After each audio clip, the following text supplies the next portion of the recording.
kecintaan kami sama Habib ini tidak perlu diragukan lagi. Saya ini muhibin berat. Loh, Habib itu pinjam motor saya.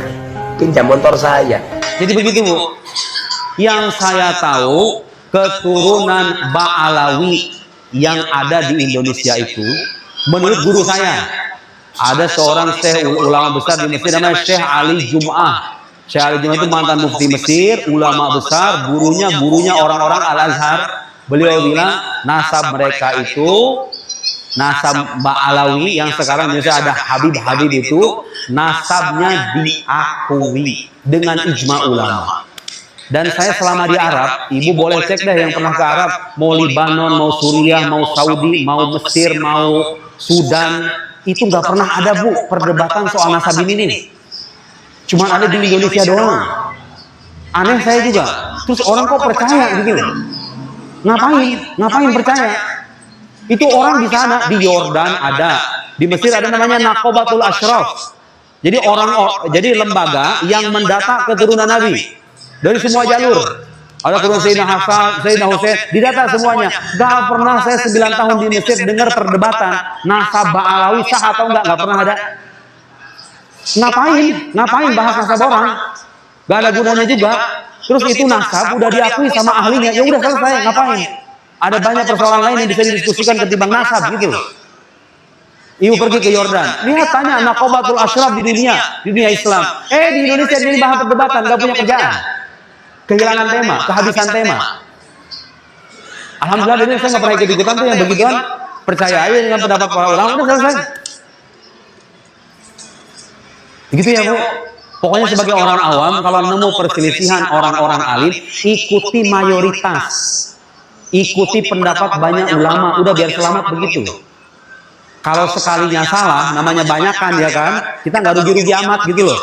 Tapi kalau sendirian, lah orang semuanya sepakat ini nasab, datang satu orang kemudian bilang bla bla bla bla bla. Atas dasar apa saya harus percaya? Bu, dokter di Indonesia sepakat misalnya penyakit ini berbahaya. Datang mahasiswa S1 bilang enggak berbahaya ini. Ibu percaya mana? Percaya dokter yang banyak atau mahasiswa S1 yang baru datang kemarin? Bagus. Kalau nemu ulama sepakat dengan satu hal, datang 1, 2 ustaz apa kiai bilang oh enggak begitu. Percaya mana? Iya jelas lah. Otak normal begitu. Kita percaya dengan apa yang dianut mayoritas ulama, selesai.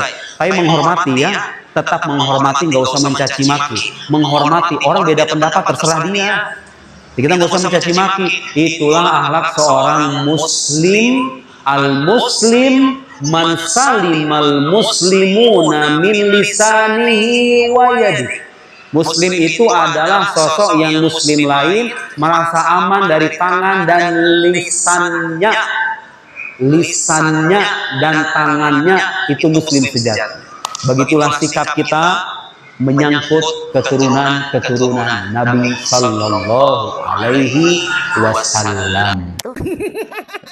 Tahu ini membahayakan keberadaan Nusantara baik secara kultur, kebudayaan, sosial, keagamaan, politik, dan lain sebagainya. Misalnya saja di dalam tubuh Nahdlatul Ulama, sampai-sampai orang-orang Nahdlatul Ulama itu oleh saudara-saudara kita, Nahdlatul Ulama itu gudangnya TBC. Dan selidik punya selidik, ternyata TBC yang ada di dalam Nahdlatul Ulama itu kalau dirunut adalah ajaran-ajaran halu dari para klan Ba'alawi ini yang mencekoi doktrin-doktrin halusinasi, doktrin-doktrin kurofat yang dijejalkan dengan doktrin-doktrin yang tidak masuk akal. Doktrin tentang tokoh-tokoh mereka yang dilebih-lebihkan seolah-olah menduduki makom kewalian yang paling tinggi, bahkan hampir-hampir menduduki kemakoman melebihi daripada kedudukan kenabian itu sendiri. Misalnya kalau Rasulullah itu kita semua tahu di kalangan umat muslim beliau Mi'raj itu hanya 1 kali, Tapi kaum Ba'alwi ini mengklaim leluhurnya bisa mi'raj 70 kali. Jadi kecintaan kami sama Habib ini tidak perlu diragukan lagi. Saya ini muhibbin berat. Loh, Habib itu pinjam motor saya. Itu katanya 1 hari, 2 hari, 3 hari, 4 hari, nyampe 1 minggu loh, nyampe 1 bulan. Nggak dikembalikan loh. Setelah dapat kabar jebul-jebul digadekan. Saya saja ikhlas kok masih dilakukan apa itu cinta kami dengan para habaib. Saya punya pikiran itu durian. Coba ya kita maafin gitu. Bahkan ada Habib yang datang ke tempatku minta santri. Bahkan ada santri putri yang panik cerita umur 18 tahun diminta, padahal beliau tahu umurnya udah 52. Dan pada akhirnya ya saya bilang, Habib, saya tidak berwenang untuk pancingan minta izin sendiri sama walinya, kemudian nemuin sama wali. Mungkin wali santrinya juga karena takdim sama saya, jadi anaknya diberikan. Duh, setelah punya anak, setelah nikah dengan beliau ditelantarkan. Pada akhirnya ini santri ini dicerai, punya anak 1 loh, masih muda banget loh.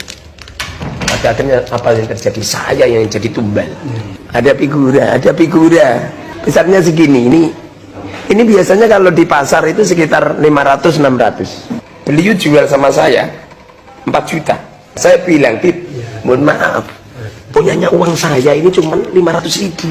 Jadi udahlah, nggak usah jual sama saya. Ini sedekah saja sama Habib. Apa yang terjadi? Ia tetap ngoyak, bahkan melaknat. Pada akhirnya saya hutang-hutang. Itu asli itu. Namanya muhibbin berat. Saya ini muhibbin kelas kakap. Walaupun saat ini udah berkecamuk tentang nasab ya, saya kalau depan Habib siapapun Habibnya ya apa itu menunduk saya. Tapi akhir-akhir ini loh, Masya Allah loh, saya itu sering kok Habib itu hutang sama saya nggak dibayar.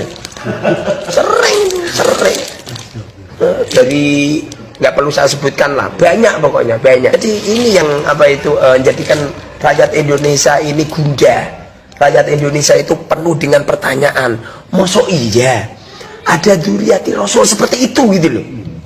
Jadi di Indonesia ini bukan berarti tidak percaya dengan silsilah habaib, silsilah Ba'alawi nyambung Rasul, bukannya tidak percaya, hanya eskal.